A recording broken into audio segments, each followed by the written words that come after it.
Salam Bapak Ibu guru hebat. Kali ini saya akan menyampaikan tentang demonstrasi kontekstual refleksi pemikiran Ki Hajar Dewantara pada program guru penggerak angkatan ke-6 Kabupaten Pandeglang. Hasil pemahaman pemikiran pendidikan Ki Hajar Dewantara yang sudah saya pelajari, akhirnya saya menarik sebuah kesimpulan bahwa semboyan Triloka Pendidikan yang disampaikan oleh Ki Hajar Dewantara merupakan pesan dan amanat bagaimana sebagai pendidik yang menuntun anak kita harus pandai memposisikan diri sebagai penuntun, baik saat di depan menjadi teladan, di tengah menjadi pembangun, dan di belakang sebagai pendorong motivasi anak. Selain itu, ada 3 kekuatan besar pemikiran Ki Hajar Dewantara, yaitu pertama, tujuan pendidikan nasional sudah digambarkan lewat pendirian Taman Siswa pada tahun 1922, yaitu memerdekakan manusia agar selamat dan bahagia. Kedua, tentang asas Trikon. Yang ketiga, pendidikan budi pekerti. Ketiga pembahasan itu akan coba saya uraikan pada kesempatan kali ini. Selamat menyaksikan.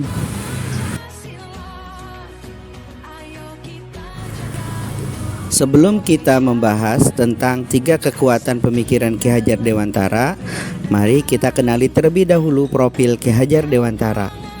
Ki Hajar Dewantara lahir pada tanggal 2 Mei 1889 di Yogyakarta dengan nama Raden Mas Suwardi Suryaningrat, seorang bangsawan Jawa, aktivis pergerakan kemerdekaan Indonesia, seorang kolumnis, politisi, dan pelopor pendidikan bagi kaum pribumi Indonesia dari zaman penjajahan Belanda. Ia adalah pendiri perguruan Taman Siswa, suatu lembaga pendidikan yang memberikan kesempatan bagi para pribumi untuk bisa memperoleh hak pendidikan, seperti halnya para priyayi maupun orang-orang Belanda. Pada tahun 1959, atas jasa-jasanya dalam mengembangkan pendidikan di Indonesia, Ki Hajar Dewantara dianugerahi gelar sebagai Bapak Pendidikan Nasional oleh Presiden Soekarno. Bahkan tanggal kelahirannya hingga sekarang diperingati di Indonesia sebagai Hari Pendidikan Nasional Indonesia. Siapa yang tidak mengenal tentang Triloka Pendidikan Ki Hajar Dewantara? Ya, Ing Ngarso Suntulodo, Ing Madya Mangunkarso, Tuturi Handayani. Bahkan semboyan yang ketiga dijadikan sebagai slogan dari Kementerian Pendidikan dan Kebudayaan Indonesia.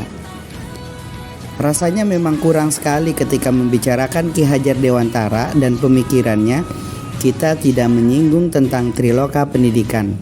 Namun, jauh daripada itu, semboyan ini lebih tepat ditunjukkan kepada para pendidik bagaimana cara mereka memposisikan diri ketika berada bersama dengan murid, bukan hanya menjadi teladan, motivator, dan pemberi dukungan saja. Akan tetapi, jauh dari ketiga hal itu, seorang pendidik harus bisa menjaga marwahnya sebagai seorang yang memiliki independensi, karakter yang kuat, serta mental profesionalisme yang hebat. Baiklah Bapak Ibu sekalian, mari mulai kita bahas ketiga kekuatan pemikiran pendidikan Ki Hajar Dewantara. 1 dari 3 kekuatan pemikiran pendidikan Ki Hajar Dewantara terletak pada tujuan pendidikan yang memerdekakan. Tentunya di awal kita sudah disuguhkan pada eksplorasi konsep gambaran pendidikan di era kolonialisme. Pada tahun 1854, para bupati menginisiasi pendidikan yang hanya untuk calon pegawai. Kemudian pendidikan yang diberikan pun hanya sekedar membaca, menulis, dan berhitung ala kadarnya saja. Sama sekali bukan untuk tujuan mencerdaskan kehidupan bangsa. Lagi-lagi itu hanya untuk mendukung usaha dagang para pemilik modal dan juga kolonialisme itu sendiri. Dan pada akhirnya pada tahun 1922 lahirlah harapan baru, cita-cita baru, cikal bakal kemerdekaan bangsa Indonesia bersama dengan lahirnya Taman Siswa di Yogyakarta sebagai gerbang emas kemerdekaan dan kebebasan kebudayaan bangsa Indonesia. Taman Siswa yang lahir sebagai perwujudan jiwa rakyat yang merdeka dan bebas. Didirikannya Taman Siswa oleh Ki Hajar Dewantara tiada lain sebagaimana disampaikan oleh beliau dalam pidato pemberian gelar honoris causa dalam sambutan Ki Hajar Dewantara di sidang Dewan Senat Universitas Gadjah Mada tanggal 7 November 1956. Menurut beliau, tujuan pendidikan tiada lain adalah memerdekakan manusia untuk meraih keselamatan dan kebahagiaan hidup. Selamat raganya, bahagia jiwanya. Ketika anak-anak selamat secara raga dan bahagia secara jiwa, maka kebahagiaan itu akan membentuk kebahagiaan dalam keluarga. Jika keluarga-keluarga bahagia, maka masyarakat akan bahagia. Jika bahagia masyarakatnya, maka negara akan jaya dan merdeka sepenuhnya. Jika negara sudah jaya, maka semua akan merasakan dampak kebahagiaan itu sendiri. Sehingga lagi-lagi rakyat juga yang akan nyaman tinggal dan hidup di dalamnya. Hal ini mengapa dalam pendidikan menurut Ki Hajar Dewantara anak-anak perlu dituntut untuk meraih kebahagiaan dan keselamatan dalam hidupnya. Bukan sekedar menyelesaikan ujian-ujian tulis atau mengerjakan soal-soal pelajaran. Namun lebih dari itu, mereka harus diarahkan untuk mampu menyelesaikan persoalan hidupnya guna mencapai keselamatan dan kebahagiaan. Kekuatan yang kedua adalah asas trikon, kontinu berkelanjutan, konvergensi dengan kebudayaan-kebudayaan lain yang ada, konsentris, identitas, dan konteks kebangsaan. Apa yang kita ketahui hari ini adalah hasil pembelajaran kita di hari kemarin. Begitupun apa yang kita pelajari hari ini akan kita ketahui hasil pengetahuannya di hari esok. Artinya, belajar berjalan secara terus-menerus dan berkelanjutan. Selalu ada kesempatan setiap harinya untuk berproses menjadi baik. Tidak mesti sekaligus, bertahap dan berkelanjutan menjadi baik. Itu adalah apa yang disebut oleh Ki Hajar Dewantara dengan asas kontinu dalam asas trikon. Asas trikon yang kedua adalah konvergensi dengan kebudayaan-kebudayaan lain yang ada. Belajar tidak hanya dalam satu kebudayaan lokal saja, melainkan juga harus belajar dari kebudayaan dan pengetahuan lainnya yang beragam, dan tentunya kaya akan sumber kebajikan, tidak mandek dan stagnan, sehingga menyangka air kobokan seumpama lautan. Ki Hajar Dewantara sendiri banyak sekali memadukan warna pemikiran-pemikiran beragam dari para tokoh pendidikan barat. Sebut saja Montessori dan Froebel dalam pembahasannya tentang permainan anak adalah pendidikan. Walaupun pada akhirnya Ki Hajar Dewantara meyakini bahwa kita sebagai sebuah bangsa memiliki kekhasan tersendiri dalam menentukan cara pandang kita terhadap kebudayaan bangsa kita sendiri, yang tentunya sesuai dengan kodrat keadaan kita di Indonesia. Walaupun kita diminta untuk berpikir secara global pada asas konvergensi, asas yang ketiga ini adalah kekuatan utama daripada asas trikon, yaitu konsentris, identitas, dan konteks kebangsaan. Asas konsentris ini menjadi penguat bagi pendidikan Indonesia, bahwa sekalipun kita belajar dan bersentuhan langsung dengan budaya dan pengetahuan bangsa lain, kita tetap harus mengarus utamakan pendidikan dan kebudayaan kita pada identitas dan konteks yang ada di hidup bangsa kita sebagai bangsa yang berpengetahuan dan berkebudayaan yang luhur, menjunjung tinggi adab dan kesopanan serta kesantunan, bergotong royong, ramah dan adil.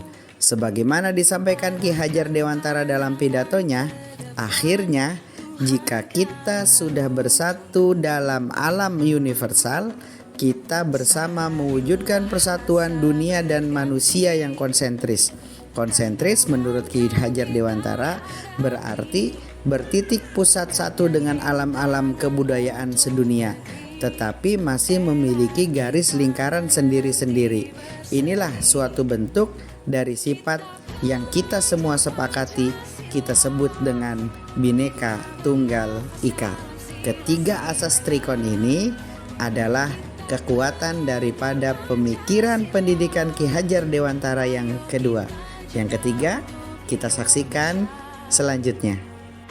Kekuatan yang ketiga adalah pendidikan budi pekerti. Kekuatan lain daripada pemikiran pendidikan Ki Hajar Dewantara adalah pendidikan budi pekerti. Ki Hajar Dewantara menyampaikan jika budi pekerti, watak atau karakter merupakan hasil dari bersatunya gerak pikiran, perasaan dan kehendak atau kemauan sehingga menimbulkan tenaga. Perlu diketahui bahwa budi berarti pikiran, perasaan, kemauan, sedangkan pekerti artinya tenaga. Jadi budi pekerti merupakan sifat jiwa manusia mulai angan-angan hingga menjelma sebagai tenaga. Dengan adanya budi pekerti, setiap manusia berdiri sebagai manusia dengan dasar-dasar yang jahat dan memang dapat dihilangkan, maupun dalam arti neutralisisiren, menutupi atau mengurangi tabiat-tabiat jahat yang biologis atau yang tak dapat lenyap sama sekali karena susah bersatu dengan jiwa. Ki Hajar Dewantara menuturkan bahwa tentang pengertian keluarga yang baru saja saya singgung sebagai lingkungan yang melindungi keselamatan dan kebahagiaan anak-anak dalam hidup kebudayaannya, perlulah di sini diketahui bahwa di dalam sistem taman siswa, hidup keluarga itu mendapat tempat yang luhur dan istimewa sebagai masyarakat yang paling kecil namun yang paling suci dan murni dalam dasar-dasar sosialnya. Lingkungan keluarga itu merupakan suatu pusat pendidikan yang termulia, cinta kasih, semangat tolong-menolong, rasa kewajiban berkorban dan ikut bertanggung jawab serta lain-lainnya. Pendek kata, segala unsur-unsur dan budi sosial dan kesusilaan dalam sifat-sifat pokoknya terdapat di dalam hidup keluarga. Selain itu, seperti sudah disinggung oleh Ki Hajar Dewantara, bahwa lingkungan keluarga inilah yang meneruskan segala tradisi baik yang mengenai hidup kemasyarakatan, keagamaan, kesenian, ilmu pengetahuan maupun lain-lainnya.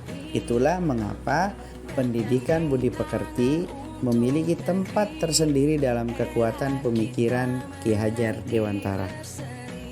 Sebagai penutup, mohon izin saya akan menyampaikan sebuah puisi yang berjudul Tak Lekang di Usik Senja.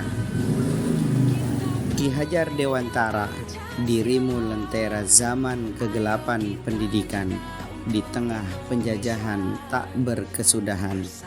Hadirmu adalah terang, maju bagi peradaban. Kau cahaya abadi dunia pendidikan. Potret pendidikan kau gagas guna merdeka.